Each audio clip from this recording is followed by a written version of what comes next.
Saatnya kita ikuti Market Corner bersama Tommy Arno, praktisi bisnis online. Tommy Arno dalam Market Corner tentu saja. Dan Anda bisa bergabung bersama kami dengan menggunakan line WhatsApp kami di 0878 333 400 atau juga melalui Instagram Live Up Radio SNG, dan juga Anda bisa mendengarkan siaran ini melalui live streaming kami di Up Radio. Dan kita bisa mendengarkan tentu saja lewat frekuensi gelombang kita Up Radio di 98.5 FM. Langsung kita menyapa Mas Tom. Assalamualaikum Mas Tom, apa kabar? Waalaikumsalam warahmatullahi wabarakatuh. Alhamdulillah keren, Mbak. Oke, baik, sehat. Nah, di Jogja apa kabar nih? Gudeg Jogja. Wah, Jogja asik banget sih, tapi panas banget sih. Jogja baru berasa kalau panas banget di Jogja. Panas juga ya ternyata ya. Iya, padahal tempat-tempat lain kan hujan. Di Jogja kayaknya masih jarang hujan lah kayak gitu. Oh iya, Semarang udah hujan sih setiap malam. Oke, tapi kelihatan Mas Tom tambah itu ya, gendut ya. Nggak tahu sih, apa karena efek kamera aja. Semoga saja efek kamera ya.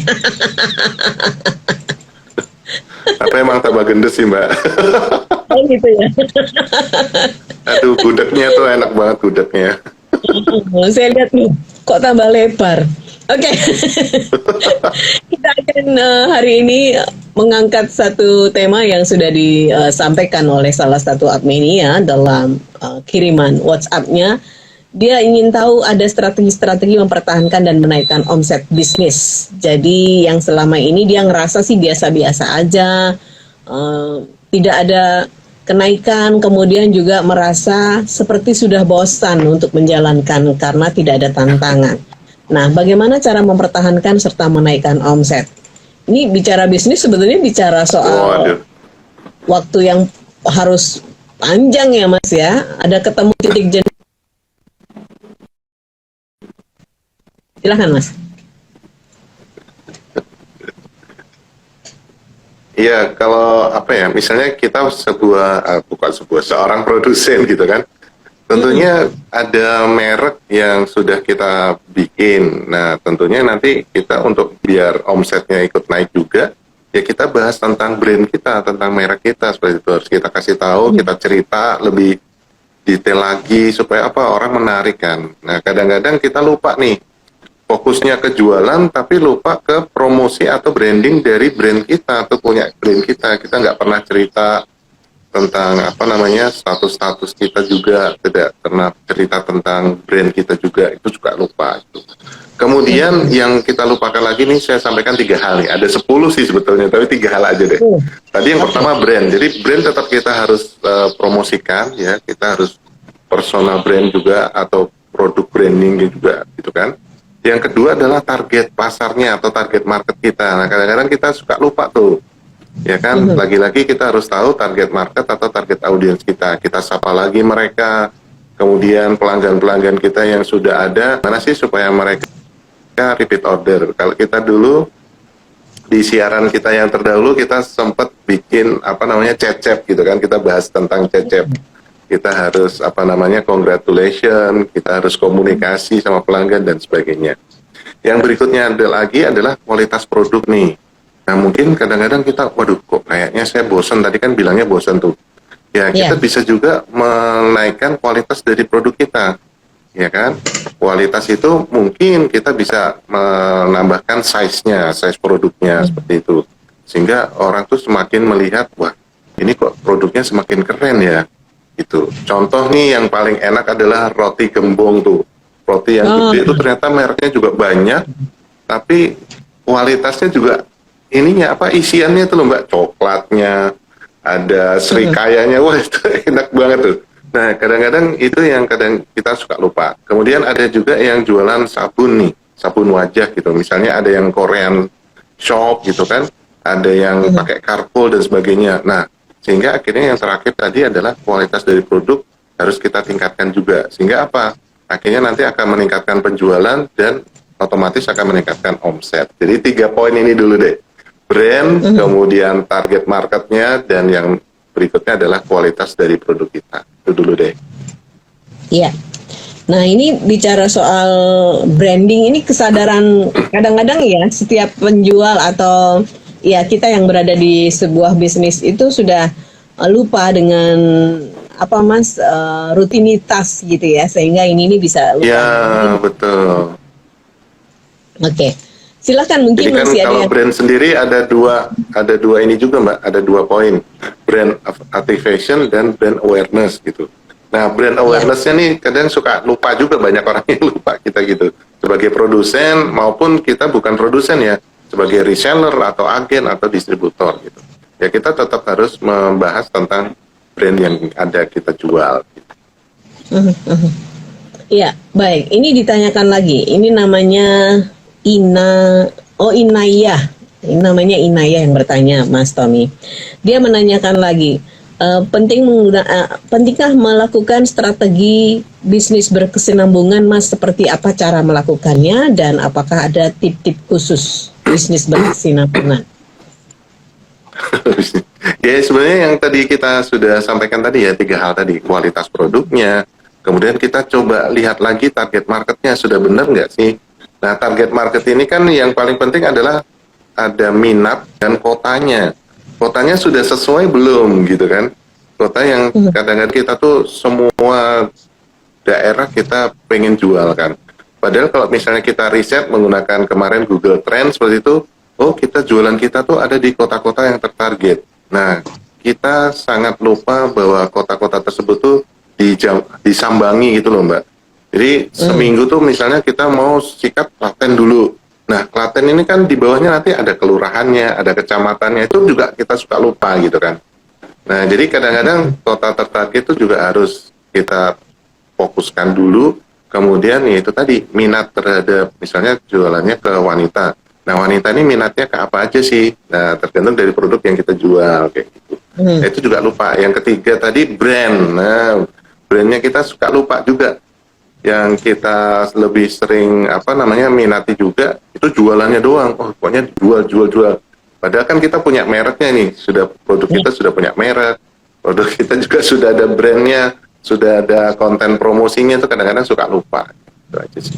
Strateginya sebenarnya cuma itu doang sih, jangan terlalu yang mengasah-ngasah dulu. Ini aja Mas Tom sebenarnya ada 10 ya, tapi yang dikeluarin 3 dulu aja. 3 ini yang di 10, otak. oke tambahin 1 deh. Testimoni itu upload terus, walaupun mungkin testimoninya kita cuma punya 10 testimoni, tapi ini kan bisa terus di-upload gitu. Misalnya 1 sampai 10 selesai, yang ke-10 dijadiin nomor 1 lagi gitu. Terus sampaikan testimoni yang pernah kita punya gitu. Itu juga udah bagus banget. Tuh suka lupa. Jadi ada 4 deh. Iya. Dapat 4 tuh.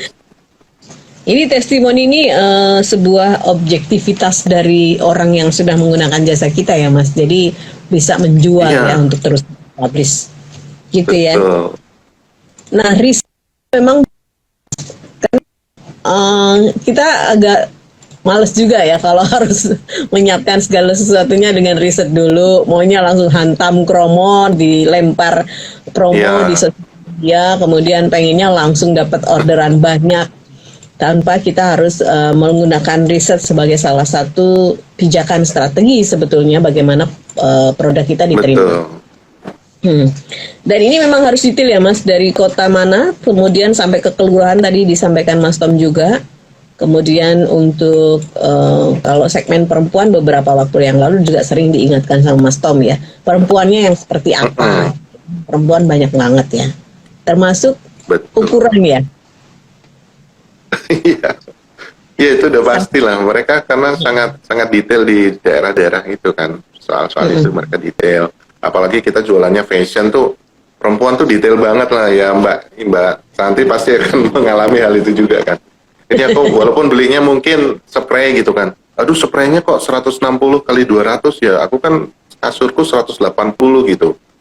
Terus loh, ternyata kok warnanya begini ya. Warna ketika difoto, ketika kita sudah dapat paketannya datang, kita buka, loh kok ternyata warna yang difoto sama warna yang aku terima kok beda gitu. Itu kadang-kadang juga, oh iya lupa ya, ternyata kita harusnya jangan ngedit warna ketika difoto seperti itu.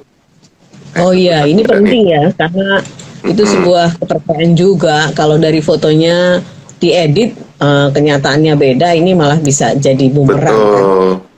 Terus masalah berikutnya adalah warna dari HP-nya, Mbak. Jadi ternyata ada HP yang harganya mungkin sejutaan, sama ternyata kita fotonya tuh pakai yang iPhone 13 Pro Max gitu. Jadi udah pasti bagus banget. Terus kita pakai lihatnya tuh di HP yang mungkin 1 jutaan, 2 jutaan. Nah, itu akan terjadi sebuah pixel warna yang akan sangat berbeda juga. Itu sangat-sangat harus diamati juga. Itu susah juga. Berarti ini salah satunya menguasai teknologi hal yang penting juga ya Mas untuk bisa membuat ini tadi strategi-strategi itu. Iya, bisa jadi. Apalagi kalau fashion ya, terutama baju dan sebagainya itu oke banget sih. Harus warna itu harus benar-benar kita perhatikan dengan seksama sih. Tapi kalau misalnya masih kuliner sih nggak ada masalah sih kalau kuliner gitu. Tentang makanan. Kalau fashion tuh aduh. Iya, kalau kuliner yang pasti rasa ya, itu mesti ya. Jadi betul. Lagi itu rasanya dulu baru. Nah, Mas Tom, bicara soal kemarin kan ada yang ngusulin bagaimana nih kalau di saat pandemi ini bisnis online, karena kayaknya kita sudah tidak merasa di masa pandemi ya, kita sudah merasa berada di masa yang sudahlah kita terima ini menjadi sesuatu yang sudah menjadi kehidupan dan proses untuk nanti lepas ke masa berikutnya, mudah-mudahan semuanya akan lebih membaik. Nah, pertanyaannya adalah di saat persaingan yang semakin ketat, harga juga semakin tidak terbendung, kemudian juga kemampuan dari konsumen juga sekarang sudah mulai milih-milih. Apa yang bisa kita lakukan sebagai penjual online di mana yang jualan kita semua orang jualan, misalnya fashion atau makanan. Dari Arina. Nah, ini banyak juga tadi sebetulnya yang 4 poin tadi yang saya tambahkan satu yaitu testimoni nih. Nah, kadang-kadang itu sekarang nih, terutama orang yang belanjanya lewat marketplace nih, Mbak. Terutama mereka akan banyak sekali melihat ulasan. Nah, itu yang sangat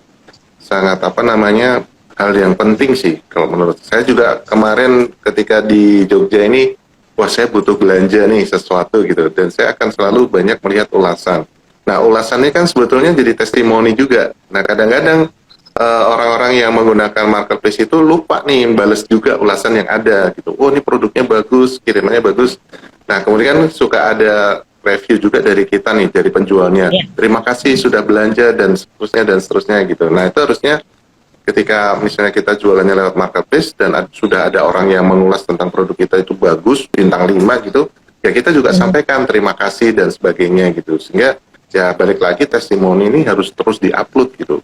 Ketika kita mainnya terutama di sosial media gitu, nah itu kita kadang suka lupa tuh, terutama mungkin di Instagram tuh highlight atau sorotannya tuh tidak ada postingan tentang testimoni gitu, atau testimoninya tuh sudah yang lama gitu, padahal yang baru-baru kan tentunya tetap ada gitu kan. Nah, itu harusnya kita tetap masukkan postingan di sorotan atau highlight di Instagram misalnya gitu. Itu ya, jadi penting banget karena memang harus telaten dan detail ya kalau mau bisnis online ya. Iya, betul. Ya itu kan karena respon kita sebagai penjual ke pembeli yang memang sudah jadi pembeli yang terbaik buat kita kan gitu. Suka lupa kadang-kadang. Terima kasih ya pembeli, nah itu suka lupa gitu. Pokoknya sudah proses aja, uangnya ditransfer, barangnya dikirim gitu ya. Enough gitu ya. Nah, ini yang mungkin menjadi evaluasi juga untuk bersama. Barangkali penting dilakukan. Terima kasih dan penghargaan ya kepada pembeli itu kadang-kadang membuat dia untuk atau repeat order ya. Karena enak pelayanannya. Dan terima kasih itu bisa kita bikin sebagai konten juga gitu kan. Misalnya dalam 1 bulan nih kita bikin konten bahwa sudah banyak orang yang menjadi pembeli. kita bikin konten yang ucapannya tuh terima kasih ya atas semuanya, terima kasih Kak, saya sudah bisa membahagiakan dari orang tua dan sebagainya, dan teman-teman sebagai pembeli juga sudah menjadi bahagia juga, sudah membeli sesuatu sesuai dengan kebutuhannya yang gitu. Jadi ya kadang-kadang terima kasih pembeli itu lupa banget sih. Ya, ya, ya, benar, benar, benar. Ini penting sekali ya. Oke, baik. Kita akan sapa teman-teman kita yang sudah bergabung di Instagram. Ini Mas, ada siapa nih? Ada MH Aryani. Selamat siang juga Daniel Kurniawan. Halo juga untuk Om Daniel. Oh, Ganesha Hidroponik juga. Kemudian ada Habibihah. Bibi Majid, kemudian ada Iam Dotridol, dan juga Kopi Ponco. Apa kabar Mas Ponco? Cika 328. Ini Mas Ponco juga kayaknya sering banget live Instagram ya sekarang ya. Lovely Nah juga selamat siang, dan juga selamat siang buat Garage27_bis. Ya, salah satu yang dilakukan mungkin tadi ya, mengoptimalkan sosial media untuk tetap bisa branding tadi dengan yang dilakukan oleh Mas Ponco. Memang live ini menjadi orang jadi aware, kemudian ini sebetulnya mencoba untuk mengencourage ya Mas, menjangkarkan brand kita kepada mindset orang sehingga konsisten ya kita melakukan atau menyapa orang lewat live Instagram, live Facebook dan lain-lain. Betul sekali. Ya. Tapi Samarinda lagi banjir nih, mudah-mudahan udah surut ya. Samarinda banjirnya serem juga. Oh, iya. Mudah-mudahan di sana teman-teman saudara-saudara kita bisa menghadapi musibah ini dengan tetap jaga kesehatan ya. Baik Mas Tom, ini ada lagi pertanyaan dari Toto. Selamat siang Mas Tommy dan juga Mbak Santi, Apredio juga. Saya ini adalah bisnisnya bukan sebagai produsen, tetapi saya reseller untuk celana pendek khusus pria. Apa yang harus apa yang harus saya tampilkan? Lain kali jangan disingkat ya. Tampilkan tulisannya di sini. Tampilkan untuk menjadi produk yang different dengan celana pendek yang lain. Karena kan secara ini celana buat nyantai aja. Tapi asik juga kok untuk teman-teman yang kerjanya menggunakan pakaian-pakaian casual. Terima kasih. Makasih Toto. Wah itu menarik ya, celana pendek khusus untuk pria gitu. Nah kemudian tadi kan tipenya jadi casual itu sebenarnya banyak sekali sih. Ketika masa pandemi itu termasuk saya jadi termasuk orang yang mencari celana-celana seperti itu gitu kan. Nah tentunya apa yang perlu kita harus lakukan gitu kan, yaitu postingannya gitu. Jadi ketika kita menjadi reseller ataupun agen itu kita juga harusnya meminta kepada produsen tuh foto-fotonya. Jadi foto dari produk-produk itu tuh masa cuma punya satu doang kan sangat-sangat tidak enak juga buat kita untuk penjualannya gitu kan. Karena apa? Setiap hari kan kita harus posting gitu. Apalagi celana yang seperti itu sehari misalnya saya menggunakan Facebook Marketplace. Nah Facebook Marketplace kalau di kami itu strateginya adalah apa? Satu hari itu kita 5 postingan gitu. Satu hari 5 postingan misalnya dengan durasi atau jeda 20 menit per postingannya seperti itu kan. Ya bisa dari pagi, bisa mulai dari siang, bisa mulai dari malam. Pokoknya sehari 5 postingan dan itu bakal powerful banget tuh kalau kita pakai Facebook Marketplace. Kemudian di Facebook Marketplace itu kan kita bisa mendominan jajah kotaknya, misalnya di Semarang. Nah, Semarang itu kasih Semarang dulu. Habis itu kabupatennya, Semarang itu kodian dulu ya Mbak ya? Ada kodiannya. Kemudian ada kabupatennya. Kemudian ada kecamatannya, itu mantep banget sih kalau menurut saya ya. Nah, kadang-kadang kita itu jarang sekali melakukan hal itu. Postingannya dulu nih, postingannya tuh harus banyak banget, gak cuman sehari sekali kalau kita menggunakan Facebook Marketplace. Kemudian kita menggunakan marketplace-nya sendiri, mau Tokopedia. Nah, Tokopedia ini lucu nih. Infonya adalah ternyata Tokopedia itu audiensnya tuh banyak laki-laki gitu kan. Udah kita uploadan di Tokopedia tentunya nggak cuma satu, harus banyak. Gitu. Nah, itu aja sih kalau kita misalnya pakai Facebook Marketplace mau jualan dan menggunakan marketplace tersebut. Itu semudah itu sih. Iya. Jadi memang harus paham juga ya marketplace mana yang tadi sudah dikasih bocoran sama Mas Tom.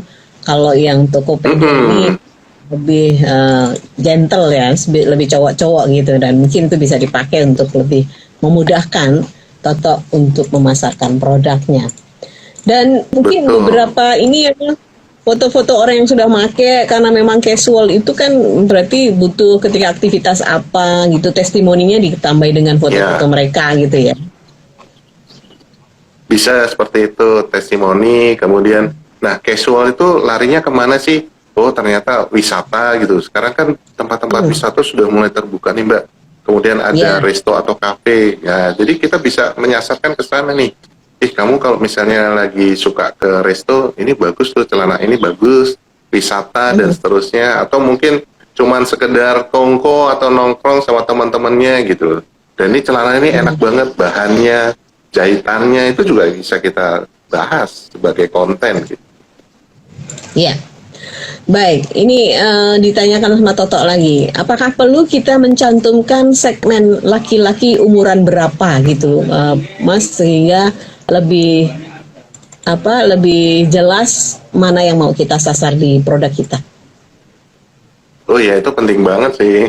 Tentunya kan ada ukurannya juga, kan ada size-nya, misalnya dari S sampai XL atau XXL gitu. Nah, sekarang justru celana-celana yang jumbo tuh lagi banyak pencarinya loh, peminatnya maksudnya. Jadi saya lihat teman-teman yang jualan celana-celana jumbo itu pembelinya banyak, termasuk saya, pelanggannya gitu. Karena aduh ini perut saya nih susah banget turunnya ya gitu. Nah, akhirnya saya punya pelanggan teman yang dia memang fokus di celana jumbo seperti itu. Jadi boleh saja ya, oh saya itu celananya spesial untuk orang yang besar gitu, ada yang big atau yang gemuk, boleh, kita bisa jadi spesialisasi di sana juga harus itu. Nah kemudian ini warna-warnanya cocok untuk orang-orang yang misalnya sudah mulai 50-an gitu kan. Itu kan orang-orang yang sepuh-sepuh ini juga sekarang lagi banyak mencari celana-celana pendek juga loh, dan itu kita bisa jadi spesialisasi gitu. Jadi walaupun kita punya produk yang umum, tapi bagus lagi kalau spesialisasi. Jadi spesialisasi misalnya khusus untuk orang sepuh gitu, 50 tahun ke atas gitu. Kemudian tadi spesialis orang-orang yang big jumbo gitu. Itu mantep-mantep loh, beneran. Iya. Jadi itu mungkin salah satu yang bisa diunggulkan ya, salah satu diferensiasi dan yang bisa menyasar pada market khusus. Ini lebih secara market memang nice, tapi ini lebih nendang gitu ya, Mas ya? Iya, otomatis karena spesialisasi kan tentunya akan lebih spesial juga, orang nggak semuanya gitu. Karena kalau yang umum tuh pasti udah terlalu banyak gitu loh. Terlalu sudah masif kan produknya. Tapi kalau jadi aku khusus celana jumbo, itu akan jadi sesuatu yang asik banget. Jadi punya pembeli yang juga formal juga seperti itu. Iya, betul. Tadi sudah diakui sama Toto ya, banyak sekali sih yang menjual produk yang sama. Nah, diferensiasi seperti apa? Nah, tadi usul-usul atau inspirasi dari Mas Tom ini bisa mengarah kamu untuk menjadikan celana pendekmu spesifikasinya seperti apa. Begitu ya Tok ya.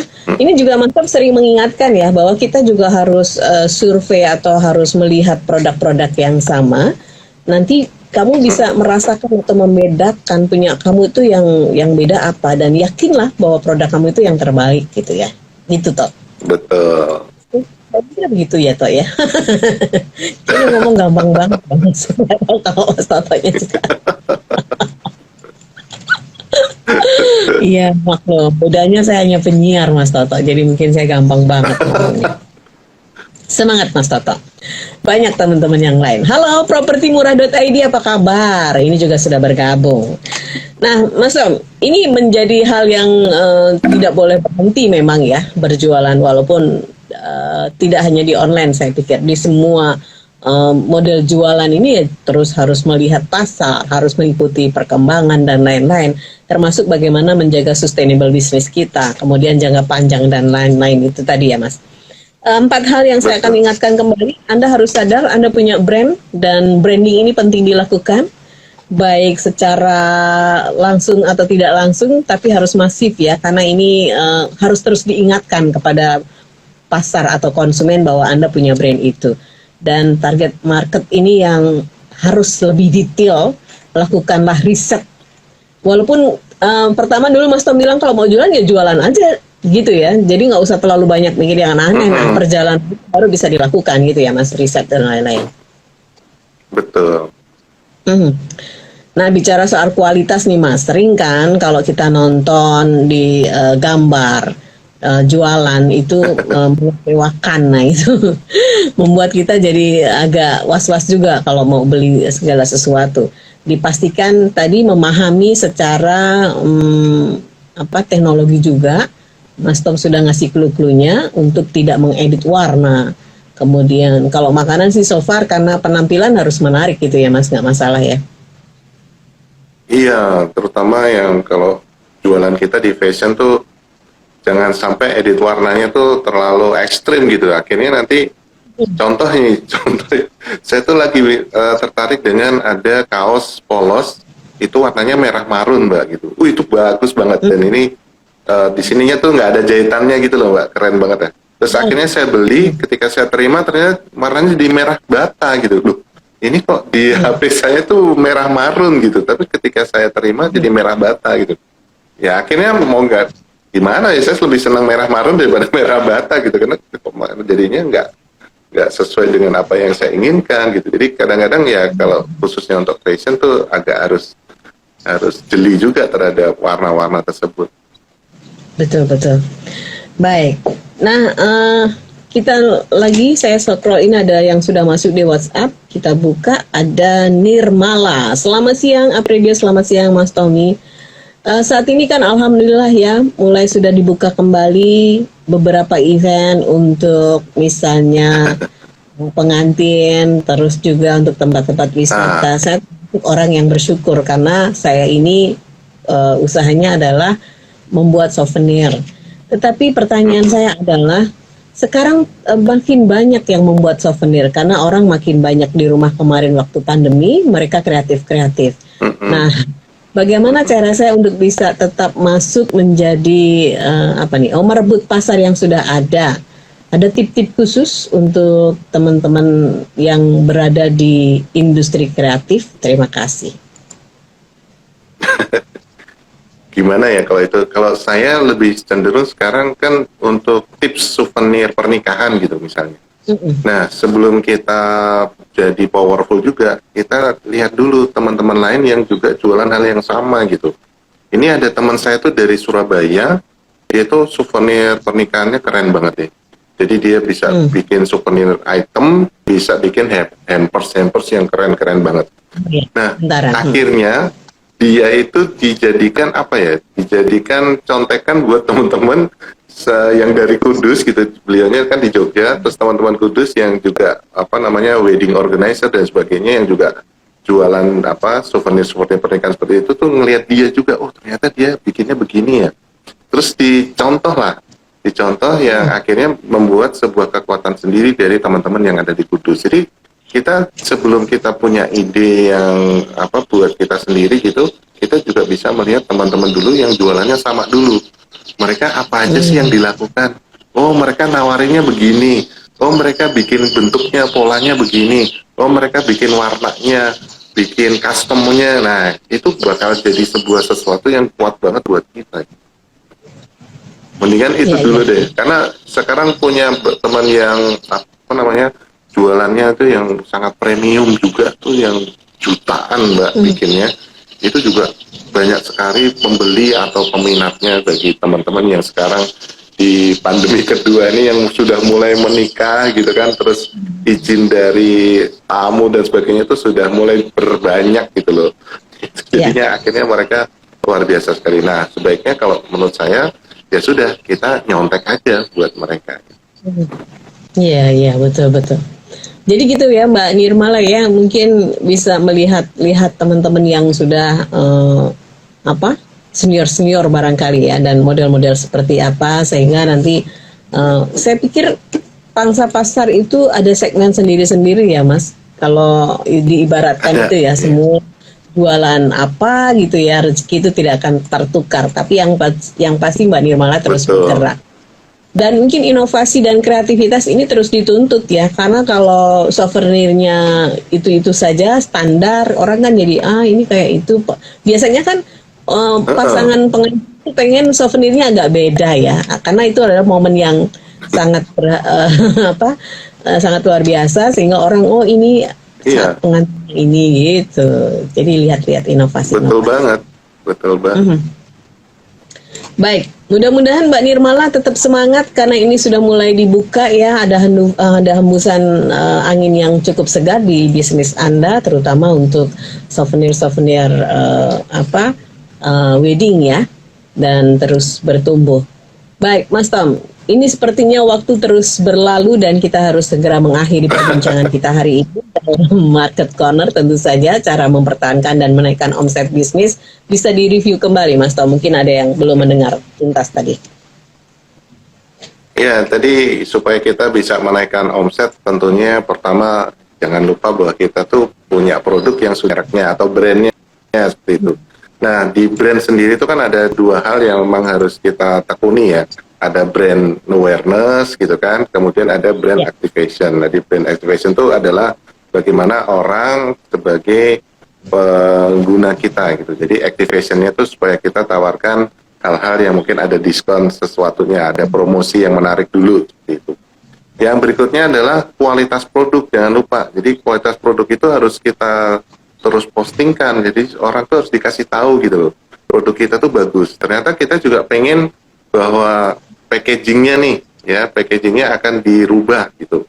Entah itu nanti desainnya, kemasannya itu dirubah jadi lebih bagus, ya itu akan juga membuat kualitas produknya jadi bagus juga gitu.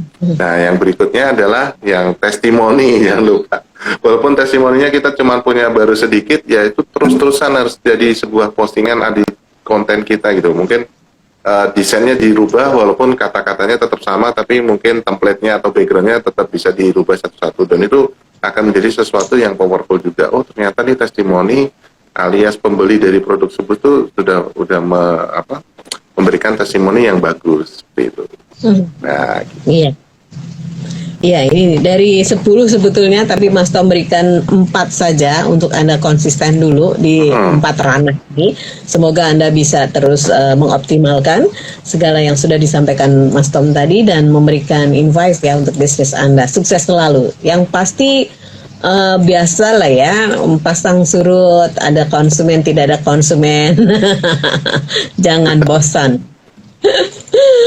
Baik, thank you banget Mas Tom untuk hari ini. Sehat selalu dan salam untuk keluarga. Sampai Amin. ketemu insya Allah dengan tema yang lain. Terima ya. kasih juga. Assalamualaikum warahmatullahi wabarakatuh. Disiarkan langsung dari Menara Universitas PGRI. Up Radio. Jalan Sidodadi Timur, nomor 24 Semarang. Inilah 98.5 FM. Up Radio, the mini station.